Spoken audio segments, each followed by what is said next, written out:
Ketua Umum Partai Gerindra, Prasetyo Hadi, kembali menghembuskan sinyal partainya ingin mengubah sistem pilkada langsung menjadi pemilihan yang dipilih lewat keterwakilan parpol di DPRD. Alasan ongkos politik yang mahal, baik dari sisi calon maupun pemerintah sebagai penyelenggara pilkada, menjadi faktor utama partai milik Prabowo ini minta pilkada tak lagi langsung. Bupati, wali kota maupun gubernur itu ongkosnya sangat besar. Belum dari sisi negara ya, dari sisi negara dalam hal ini mengenai pembiayaan. Nah, inilah yang kemudian kalau kajian di kami internal Partai Gerindra, kami memang terus terang salah satu yang mengusulkan atau berpendapat bahwa kita berkehendak untuk mengembalikan sistem pemilihan kepala daerah itu melalui mekanisme di DPRD. Senada, Wakil Ketua MPR fraksi PAN Edi Suparno bahkan menilai usulan pilkada lewat DPRD sudah sesuai dengan sila keempat Pancasila.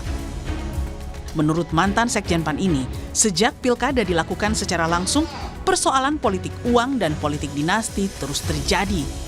Memang saya akui bahwa jika masyarakat publik sudah diberikan hak untuk memilih langsung, dan itu kemudian haknya diambil, saya kira akan menimbulkan berbagai masukan ya yang menghendaki agar itu tetap melekat pada mereka. Tapi juga kalau kita lihat eksesnya, itu kita harus perhitungkan juga dampaknya itu ternyata membawa dampak negatif terhadap pendidikan politik bagi masyarakat, karena masyarakat hanya disuguhi amplop atau sembako untuk memilih siapapun yang akan menjadi calon kepala daerahnya.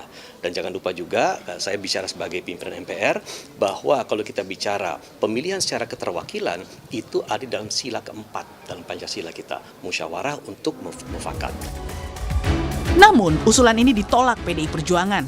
Partai pimpinan Megawati Soekarno Putri ini menilai pilkada melalui DPRD menghilangkan hak rakyat untuk ikut serta dalam tata kelola pemerintahan dan pembangunan di daerahnya. Buat kami aneh saja apabila hak rakyat hari ini untuk memilih pemimpinnya juga kemudian harus dikebiri. Padahal itu hak yang sangat dasar di negara-negara demokratis. Semua rakyat diajarkan untuk memilih pemimpin secara langsung sebagai bagian dari cara mereka untuk bisa mengekspresikan apa yang mereka inginkan. Desakan agar pilkada langsung harus diubah lewat DPRD pertama kali diusulkan Partai Golkar saat perayaan HUT Golkar ke-60 pada 12 Desember 2024. Dan usulan itu kembali digaungkan Ketua Umum Partai Golkar Bahlil Lahadalia di HUT ke-61 Golkar 5 Desember 2025 lalu. Bahlil bilang Golkar sudah lama mengkaji soal pilkada langsung yang dinilai menyedot energi, biaya besar, dan sering memicu konflik di daerah. Ia pun minta agar pembahasan RUU politik dimulai tahun ini. Khusus menyangkut pilkada Bapak Presiden, 1 tahun lalu kami menyampaikan kalau bisa pilkada dipilih lewat DPR saja. Banyak pro dan kontra. Tapi setelah kita mengkaji, alangkah lebih baiknya memang kita lakukan sesuai dengan pemilihan lewat DPR Kabupaten Kota. Biar tidak lagi pusing-pusing. Oleh karena itu kami memandang pembahasan RUU bidang politik seyogyanya bisa dimulai tahun depan. Usulan Bahlil ini disambut baik Presiden Prabowo. Menurutnya demokrasi yang baik harus mengurangi permainan uang agar jangan hanya kaum berduit yang menguasai politik. Prabowo bahkan menilai pilkada langsung adalah sistem politik yang meniru-niru negara lain. Yang disampaikan Partai Golkar berkali-kali harus kita pertimbangkan yang baik-baik. Demokrasi harus mengurangi terlalu banyak permainan uang. Demokrasi harus kita bikin minimal ongkos politik. Supaya nanti politik kita jangan ditentukan hanya orang-orang berduit.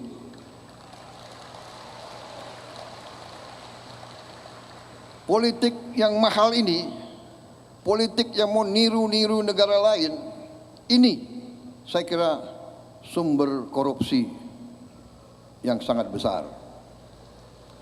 Jadi saya sendiri condong, saya akan mengajak kekuatan politik, ayo marilah kita berani memberi solusi kepada rakyat kita.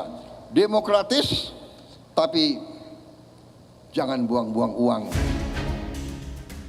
Pilihan sebagian partai politik untuk mengubah pilkada tak lagi langsung masih menunggu keputusan seluruh fraksi-fraksi di parlemen. Alasan pilkada langsung jadi biang suburnya politik uang dan dinasti harus dikaji kembali.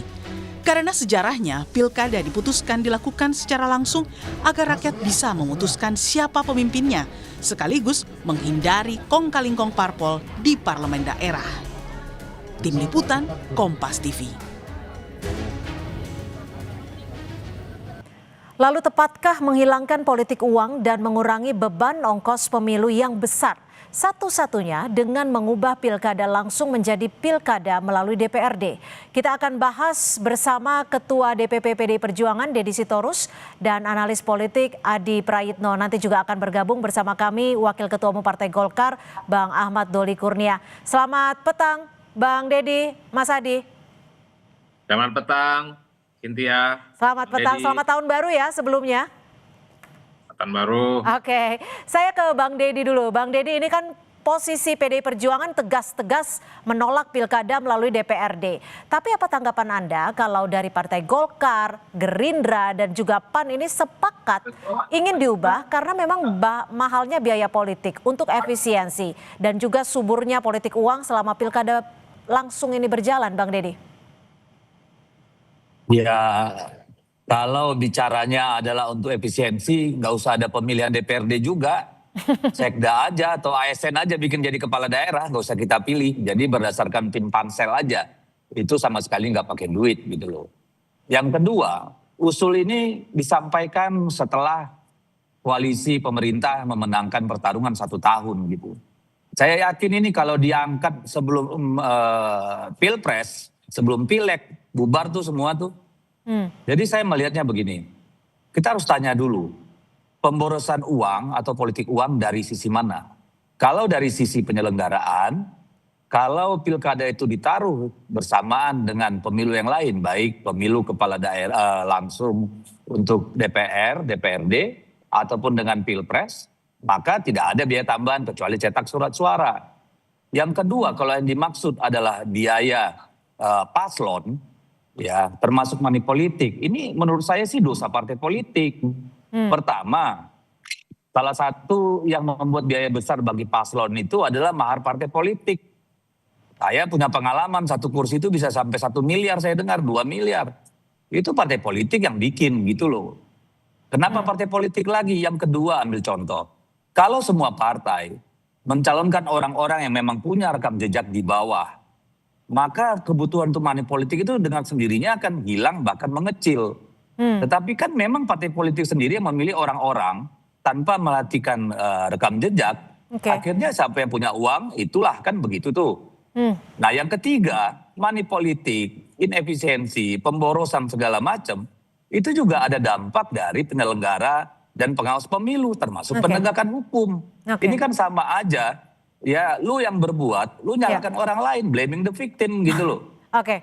Oke, saya akan ke Bang Doli. Bang Doli, ini Golkar bisa dikatakan sebagai partai politik yang pertama kali memiliki ide awal di kali ini. Usulkan pilkada langsung diubah menjadi keterwakilan di DPRD.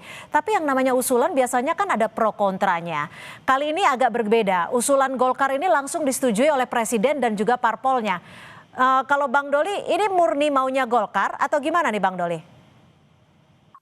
Kalau Golkar sebetulnya dalam 1,5 tahun ini kita sudah bentuk tim kajian politik ya. Bukan hanya untuk pilkada tapi juga untuk sistem pemilu, soal undang-undang partai politik dan seterusnya. Intinya kita berkeinginan untuk menyempurnakan lah sistem politik kita, termasuk hulunya itu adalah sistem pemilu dan pilkada. Nah soal pilkada kita juga sebetulnya punya 3 opsi sesungguhnya ya. Ya 3 opsi itu masih pertama adalah tetap penyelenggaraan pilkada seperti yang sekarang sedang berlangsung selama ini langsung oleh rakyat. Yang kedua semua dikembalikan ke DPRD. Yang ketiga adalah ini asimetris atau hybrid. Jadi ada yang tetap berlangsung dipilih oleh rakyat, ada juga ke DPRD. Tapi khusus untuk yang DPRD kami sudah hampir final ya bahwa pemilihan gubernur itu harus kembali ke DPRD. dan harus berbeda lah dengan 3 struktur kekuasaan yang eksekutif ada di negara kita ya, presiden, wakil presiden, bupati, wali kota dan kepala desa gitu. Nah, yang kabupaten kota, nah hybridnya itu ya nanti ini sekarang kita sedang juga terus sebetulnya ingin menguji publik dan menyampaikan aspirasi. Nah, tapi dalam perjalanannya kemudian ada komunikasi politik ya antara ketua partai politik kami dengan ketua umum partai politik yang lain. Nah, kalau bicara kemudian soal juga, ya dalam perjalanannya, Bang Doli, maaf nih saya potong. Ini sudah ada komunikasi. Apakah mungkin bisa dilihat di layar ya? Ini ada foto di mana ada pertemuan, ada Pak Bahlil dan juga ada Pak Julhas dan juga ada Bang Dasko nih. Ini ngebahas itu langsung? Saya tidak tahu persis karena saya tidak ikut dan itu kan pertemuan beberapa hari yang lalu ya. Pak Bahlil nggak kasih bocoran? Saya teruskan dulu yang tadi. Ya. Nah, selain ada komunikasi politik dengan partai politik yang lain, kami kan kemarin barusan melaksanakan rapat pimpinan nasional ya. Nah, kami juga menyerap aspirasi pandangan dari masukan daerah DPD provinsi. Nah, sebagian besar menyampaikan memang kecenderungannya mendorong pemilihan kepala daerah itu kembali ke DPRD dengan catatan-catatan ya. Nah, catatan nanti kita diskusikan. Nah, kembali soal foto ini, nah saya mencari informasi. Nah, sebetulnya ini silaturahim biasa saja. Ada 2 hal yang dibicarakan. Pertama adalah bicara kemungkinan terbentuknya koalisi permanen, masih penjajakan koalisi permanen di periode ini. Kemudian yang kedua, masih terkait dengan soal isu undang-undang politik. Jadi karena memang kan informasi yang sudah kita dapatkan, kemungkinan di awal tahun ini sudah mulai bicara tentang pembahasan undang-undang partai politik. Jadi sudah mulai juga ada brainstorming dan sharing informasi berkaitan dengan itu. Jadi tidak spesifik soal apa pemilu, soal pilkada dan seterusnya. Oke, saya ke Mas Hadi. Mas Hadi, ini sejauh ini yang tegas menolak baru PDI Perjuangan. Apa yang Anda baca dari dalam tanda kutip ya, kekompakan beberapa parpol yang mendesak ataupun mengusulkan soal pemilihan kepala daerah kembali melalui DPRD? Ya, saya kira secara prinsip masing-masing partai memiliki sikap politik yang berbeda ya. Tapi saya membaca kenapa hampir mayoritas partai politik itu mendukung terkait dengan wacana pilkada oleh DPRD. Ini sepertinya semacam uji coba soal kemungkinan koalisi permanen yang beberapa waktu yang lalu itu sempat dibangun ya. Ini semacam test case, kira-kira siapa saja yang bisa diajak kerjasama dan batu-batu kekuatannya itu bisa diukur dari case to case seperti soal pilkada DPRD ataupun tidak. Itu yang pertama ya Mbak. Yang kedua, kalau kita mau jujur sebenarnya kan beberapa waktu yang lalu ada putusan dari Mahkamah Konstitusi bahwa pilkada dengan pemilu itu satu rumpun, tidak bisa dipisah. Kalau pilkada itu dipilih oleh DPRD itu artinya pilkada itu berbeda dengan pilpres dan pileg yang dipilih secara langsung. Dan inilah mesti dibaca secara konstitusional bahwa putusan MK itu kan final and binding dan kemudian putusannya itu tidak bisa dibantah oleh siapapun. Jadi inilah yang kemudian belakangan ini menjadi diskursus yang cukup luar biasa ya. Kenapa? Ya khawatir putusan MK itu tidak diikuti dengan keputusan-keputusan politik yang lainnya. Nah tapi secara prinsip ya kalau argumentasi pilkada itu oleh DPRD karena efisiensi politik uang, ya saya kira kan sangat gampang ya. Misalnya efisiensi dari segi penyelenggaraan. Ya misalnya dari rekayasa TPS itu ya ditambah jumlah pencoblosnya kan selama ini kan TPS misalnya cuma 300 bisa ditambah 1.000 orang gitu per tiap TPS dan misalnya pemilunya itu pencoblosannya mulai dari jam 7 bisa sampai sore atau jelang maghrib. Jadi kalau alasannya efisiensi sebenarnya masih ada pilihan-pilihan lain seperti itu ya Mas Hadi ya?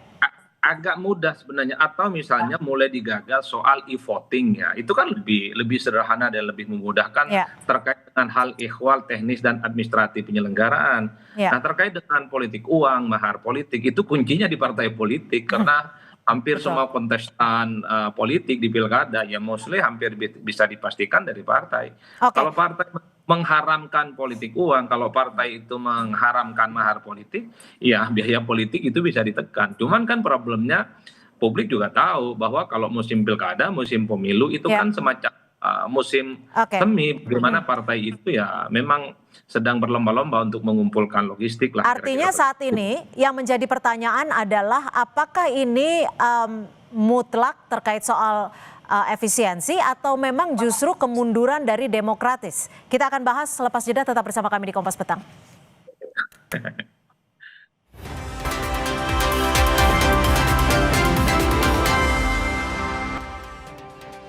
Ya, kita masih membahas soal usulan yang disampaikan agar pemilihan kepala daerah kembali dilakukan melalui DPRD.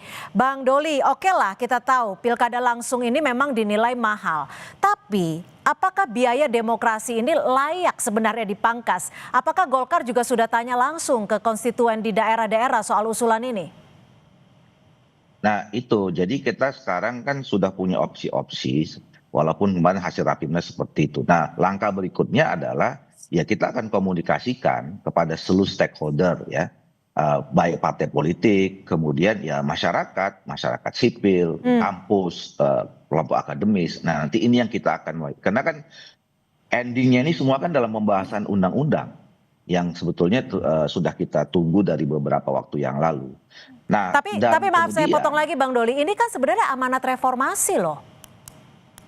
Loh, iya makanya ini saya baru menjelaskan itu ya, bahwa kita sebetulnya harus menjaga dua prinsip sebetulnya. Selama ini kan yang dikemukakan adalah efisiensi ya, terus kemudian biaya politik yang tidak boleh tinggi gitu. Nah ini pun juga dibagi dua ya, biaya penyelenggaraan dan kemudian biaya politik lain-lainnya itu. Ini yang kemudian jadi problem menurut saya selama ini. Kalau biaya penyelenggaraan, kalau memang kita semua sepakat ini pemilihan langsung, ya no isu sebetulnya mau berapa biayanya.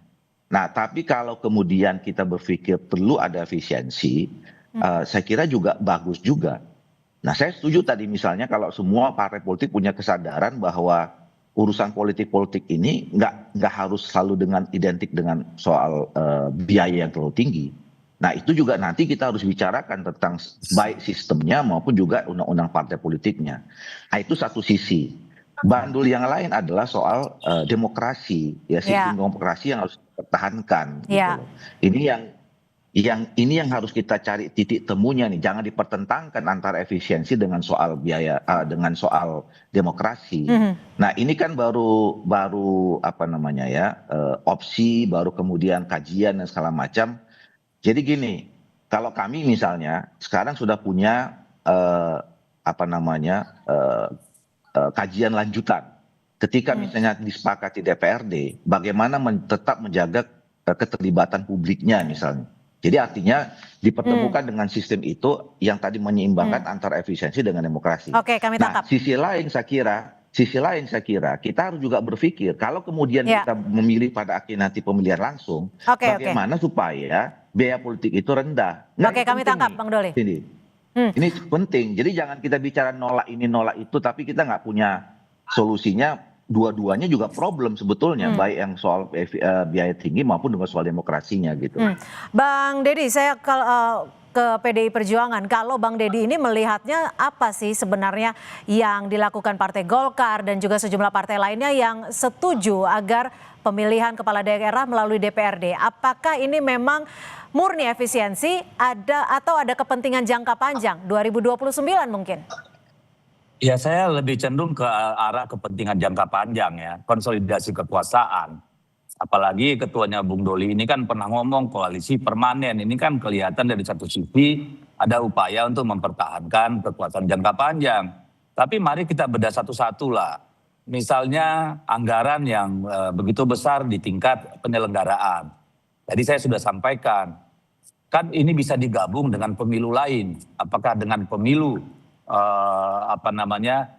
DPRD sebagaimana diputuskan MK atau digabung dengan Pilpres. Jadi penyelenggaraan hari yang sama ya. Lalu kemudian yang membedakan cuma tambahan surat suara kan misalnya begitu ya. Lalu ada cara milih tadi apakah dengan e-voting. Jadi soal itu saya kira tidak terlalu masalah termasuk di pihak pasangan calon. Ambil contoh, jika semua kandidat yang bersaing Ya dibuatkan escrow account lah oleh KPU sebagai penyelenggara. Sekian nih biaya kampanye. Ya. Lalu setiap dia melakukan kegiatan ya itu nyampaikan. Lalu dieksekusi. Oke, Di luar daripada tapi itu tentu dengar dulu. Maka soal biaya ini dibatasi maksimum spending gitu loh. Sehingga tidak ada yang jor-joran main money politik. Nah, money politik kenapa bisa terjadi secara masif? Kan karena penegakan hukumnya nggak jelas, nggak jalan. Nah, ini kan semua harus dilihat. Jadi kalau menilai itu, neracanya harus seimbang. Jangan cuma bilang jeleknya yang A, tapi yang B nggak dihitung jeleknya gimana. Kita sudah ngalamin. Dulu korupsi itu di gedung DPRD, melibatkan partai politik juga. Tapi kalau ini Dampaknya tetap apa? lolos, PDI Perjuangan akan melakukan apa? Apakah akan melakukan lobby-lobby politik mungkin? Nah, kalau ini mau dipaksakan, kami hanya bisa mengembalikan persoalan ini kepada rakyat. Karena kami cuma 16% di DPR. Apakah rakyat Indonesia akan menerima kembali ke masa lalu? Kita dipangku oleh gagasan-gagasan sentralistik kayak begini. Silakan nanti rakyat yang menilai. Ya, saya ke Mas Adi. Mas Adi, kalau yang diusulkan Golkar dan teman-teman ini adalah menurut Anda bentuk koreksi sistem atau sinyal memang untuk adanya sentralisasi pusat? Ya kalau saya secara prinsip pilkada langsung bahwa layak dievaluasi iya soal politik uang, tentang mahar politik, termasuk juga soal biaya penyelenggaraan yang menurut saya juga terlampau mahal, saya kira sangat layak untuk dievaluasi. Tapi kan jawabannya kan tidak harus mengembalikan pilkada oleh DPRD. Apalagi kan kita tahu soal trust publik ke DPRD itu kan cukup rendah. Karena begitu banyak misalnya keputusan-keputusan politik yang dibuat oleh DPRD dan bahkan DPR pusat itu kan seringkali tidak pernah melibatkan rakyat. Pernah tidak DPRD itu dalam memutuskan keputusan apapun bertanya kepada rakyatnya tempat dia mencalonkan diri di basis konstituennya? Kan tidak pernah melakukan. Jadi itu sebenarnya ditentang bagaimana kemudian masa depan kepala-kepala daerah itu dipasrahkan dan ditentukan oleh mereka yang memang kinerjanya selama ini. Bagaimana ya rakyat itu memang harus menjadi tuan untuk menentukan siapa menjadi kepala daerahnya. Jangan ada kesan bahwa elit ini mulai takut dengan rakyatnya karena di tengah pemilih yang semakin kritis dan semakin rasional, ya pemilih-pemilih yang tidak kompeten dipilih dan dia dihukum dalam pilkada itu. Oke, kami tangkap. Jadi kesan itu yang harus dihindarkan sebenarnya. Tapi bagi saya hal-hal yang sifatnya mahal gampang kok, kuncinya di partai. Saya kami tangkap Mas Adi. Saya ke Bang Doli, singkat saja Bang Doli, yang menjadi kepemilikan rakyat terkait demokrasi satu-satunya adalah suara. Lalu jika rakyat hanya menonton umpamanya debat, tapi tidak memilih, di mana letak kedaulatannya?